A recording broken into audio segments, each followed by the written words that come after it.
Here I am, Georgia from Ireland, on Romney Island. I'm the west end of the island, near the extreme west end of this island. It's about half a mile long, very curving. You can maybe see the train parked there in Windsor and Eton Riverside Station, the red above me. So I've always wondered where this place is. I kind of assumed it was the mainland, but it's not. It's at 8, Romney Island, and this is the very end of it. And because it's winter, obviously the leaves have largely shed their trees. You can see Windsor Castle behind me, perhaps make out a bit of it. An unusually mild day, though it's cloudy. They're white clouds, not too rainy, and people park their houseboats here. So that's it. And there, that Eton is that side. You can't see the school, not Eton College, the ordinary housing, sort of late 20th century housing.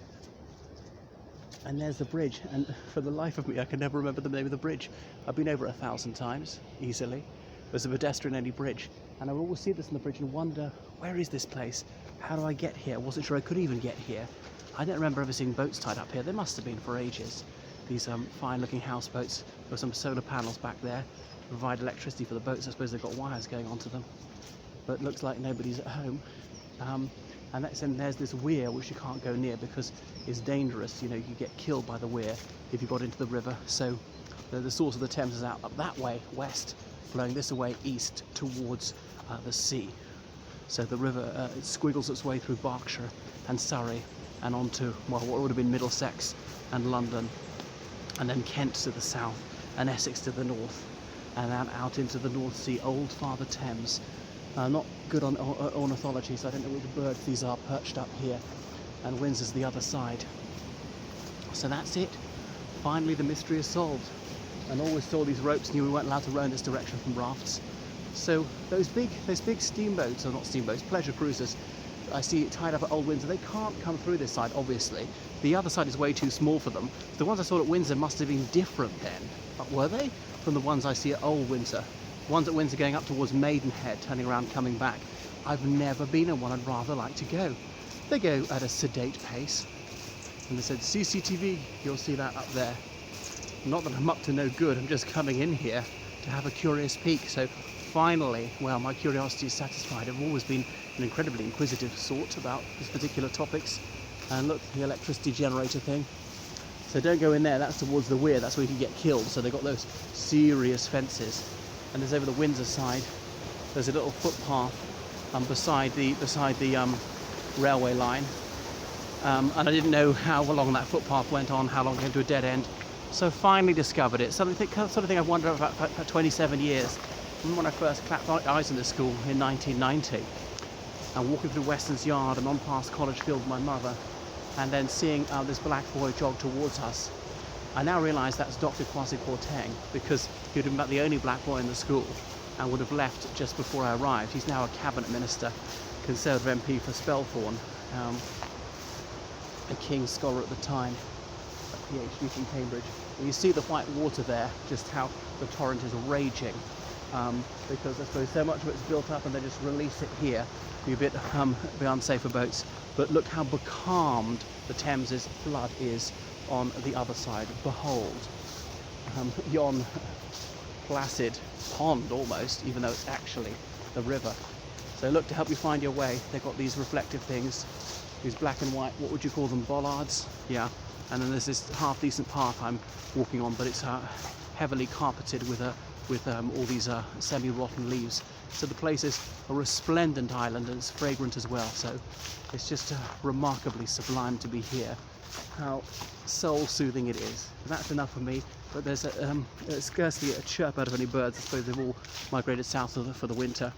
And then over the other side, you'll see a pedestrian bridge where you can cross over the railway line. I remember January 2019 going up there and trying to film Windsor Castle behind, but it wasn't very visible because the trees in the way. I probably should have filmed it from Windsor Home Park. The bit of Windsor Home Park is private, is only for the House of Windsor, as in the royal family, and that's where Frogmore is. So I'm finally understanding the minutiae of the local geography. I mean, it's bizarre how I didn't bother my Barney to come and explore these places when I was an adolescent, but such is life. I'm very glad I've got here at long last. I saw there's a woman through there. I think it's the same woman I saw with her little boy, much further up the island. You've got some idea how long this island is. I haven't shown you the half of it yet. Well, in this video, I have in the other few videos. So fairly wide, perhaps 100 metres wide at some points, maybe 5 metres wide at others. And there's a little lockkeeper's cottage and a sign saying this was the flood level in 1894, very, very high. So that's it. I'm just so delighted to have been here. Well, what can I say to keep you entertained, because I don't want to switch it off and back on again. I'm a person of rather eclectic curiosities, as you might see. I have my idiosyncrasies, and one of them is exploring these places, and it gives me this childlike glee to be pottering around places, especially those that are sort of semi-forbidden. Not that I would make much of a spy. You know, if we're not allowed in there, immediately my interest peaks. Why? What's in there? What's behind the locked door? Behind that fence or wall? And so I simply have to find out. But then sometimes I just think about this when it's going with this bridge over the Jubilee River, or over the Thames from Datchet to Eton, and I could have gone there just beyond what was in the athletics track.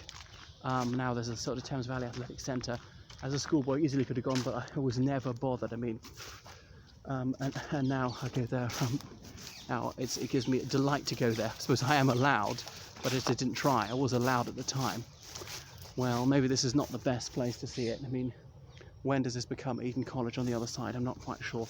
A bit further down it definitely does, because you cross over the bridge from Windsor into Eton, and you're going down Eton High Street, and to your right there's these various streets, Tangier Lane and so on, mostly dead ends, or all dead ends eventually.